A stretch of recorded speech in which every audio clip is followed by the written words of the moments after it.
বিকেলবেলা সূর্যটা দেখতে সত্যি কত ভালো লাগে। আর আজকে বিকেলবেলা সেরকমই একটুখানি নর্মালি বেরিয়েছিলাম আমি। সেরকম কোনো প্ল্যান ছিল না, একটুখানি গেছিলাম গঙ্গার ধারে, যদিও এই গরমে না ছিল হাওয়া না ছিল কিছু।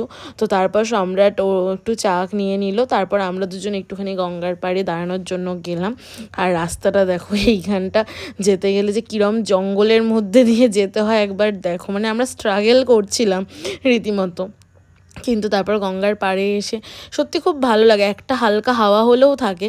তো তারপর কিছুক্ষণ দাঁড়িয়ে যে বুঝতে পারলাম যে না, এই ওয়েদারের গরমটা কমার মতো নয়। তখন ভাবলাম যে না, তাহলে বাড়ির দিকে যাওয়া যাক। আর এখন এই বিকেলবেলা সূর্যটা এত সুন্দর লাগে দেখতে, সেই করতে করতে আমরা দুজন গাড়ি নিয়ে বাড়ির দিকে চলেও এলাম। আর এসেই আমার ল্যাপটপে তো প্রচুর কাজ, আমি সেটা নিয়ে বসেছি। আর তখন একটুখানি নেল পেন্টটাও করে নিলাম, অনেক দিন করা হয়নি। তো যাই হোক, জানিও তোমরা কেমন লাগছে আমার নেল পেন্টটা। সো আপাতত বাই, দেখা হচ্ছে আবার নেক্সট ভিডিওতে।